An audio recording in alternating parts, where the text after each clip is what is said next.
Hey, this is Mr. Ayton. This is session 6 of Apologetics. We're going to be taking a look at common worldviews. I'm Robert Ayton. Take a look at MrAyton.com. Take a look at my YouTube channel. We're going through presuppositional apologetics, and today we're looking at all the common worldviews. And the first thing to say is everyone has a worldview. Remember, a worldview is a network of presuppositions of which everyone experiences, all their experiences are related and interpreted. Your living, moving, breathing, thinking, everything is done through a worldview. Everything is done through a worldview, and everyone has a worldview.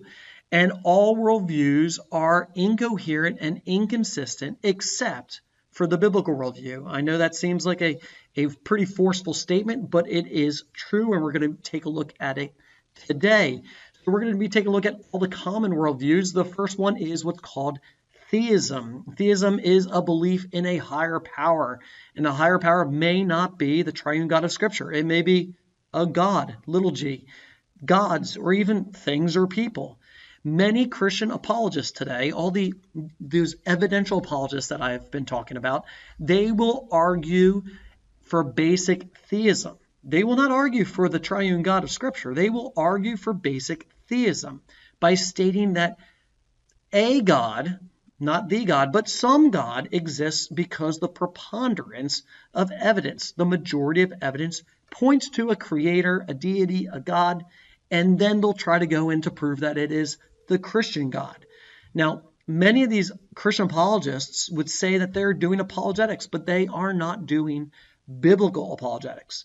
They're just giving the unbeliever evidence, saying that evidence provides the basis for reasonable belief in some God, and that one day they're going to get around to proving that it's the Christian God. It's just a probability game. And Christianity in their minds and in their words, is the most reasonable and best probability for what is true. That is not how Scripture presents God, evidence, belief, apologetics, anthropology, anything. The problem with this worldview or approach to apologetics is it denies the revelatory and the relational nature of the triune God, that he has revealed himself and he is relational. However, this is the common view today, the common worldview, even though it might not be said in our church. Another common worldview is modernism. The modernistic worldview was developed and solidified under four men: Nietzsche, Marx, Darwin, and Freud. I have a little picture of Chucky Darwin here. And Nietzsche was the one who declared God is dead, and a society that was enlightened needed a Superman, an Übermensch, and to determine what is right and wrong. And there is a need to defeat this dependence on God, because those that believe in God are weak. They're slaves. They're weak slaves. And then Karl Marx believed that all that was solid before was to melt into air, which meant that all the moral principles and revealed biblical truth were one day to melt into nothing. How's that going there, Marx? And then Charles Darwin, as you know, Chucky, he developed a new belief of how life could emerge from naturalistic means, replacing the divine creator. And then Freud, Siggy, he suggested in the end, it's all about us. And whatever's right or good or wrong basically begins and ends with us. We are the problem and we are the solution. And over years, modernism has developed into two flavors. One is empiricism. This is the thinking that all knowledge is derived from your senses. It was popularized by David Hume, John Locke. It basically stated that all knowledge and truth comes from scientific experimentation through the senses. The irony is that this worldview itself, empiricism, does not come by scientific experimentation, but its conceptual nature. Therefore, empiricism says that all knowledge is derived from your senses and scientific experimentation, but the concept itself is not derived from your senses and scientific experimentation. It's self-contradictory. The other one of modernism is naturalism, materialism. This is the thinking that everything in the universe is natural or material in nature and can be explained by natural laws. There's no supernatural, there's no immaterial. Irony alert again, ding, ding, ding, ding. This concept, this worldview is immaterial in nature. another self-contradicting worldview. All you have in this worldview is what Richard Dawkins writes in his book, The River Out of Eden, A Darwinian View of Life, where he says there's no design, no purpose, no evil, no good, nothing but pitiless indifference. That is the ending to modernism, to Darwinian evolution. Then we have relativism. Relativism, this is very popular in the world today to the people you meet. It's often described as far back as 500 BC from Hindu and Buddhist sources in a little parable about elephants.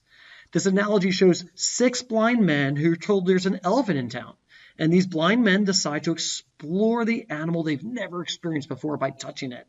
The first blind man feels the elephant's leg and concludes, an elephant's like a pillar. The second one touches its trunk and says, it's like a snake. The third man feels a tusk and says, elephants are like spears. The fourth blind man feels its side and says, no, they're like a wall. The fifth one touches the ear and says, the elephant's like a fan. And lastly, the sixth blind man grasps the tail and says, an elephant's like a rope. And this parable is trying to describe that all truth is relative to each one's experience, and we all have little small parts of the truth. All knowledge, all truth, all values under this worldview are not universal, they're not objective, they're not absolute, but they're relative to the individual, the culture, the context in which it was perceived. Truth is therefore subjective to a person, a culture, or a society, or even a time period. However, if you examine the parable of the elephant a little bit more, you'll discover that the elephant does in fact have an objective, definite nature that transcends the blind men's observations. There's also a presupposition that we can only know a little tiny part of the truth, and that truth is not universal and objective. No, we have a universal, objective truth giver in the triune God of Scripture. The largest irony of this worldview of relativism is that it posits absolutely that truth is not absolute. Again, self-refuting worldview. Relativism says absolutely all truth is relative, not absolute. You can't absolutely say something is not absolute. It is a self-refuting worldview. The most recent worldview is called Postmodernism. You can see this little picture from painting from Jackson Pollock right here. That is Postmodernism. It's all over universities and schools and art and architecture. The postmodern worldview states there is no absolute truth at all, and in fact, truth is unknowable. It's an experiential system of thought that has no authority at all. This means that under this worldview, everything is permissible, which means that marriage is whatever you want it to be. 2 females, 2 males, 4 people, man and a child, man and a tree. It means that your gender is whatever you want it to be. It can be on some continuing journey and change every single day, whether you're a boy or a girl.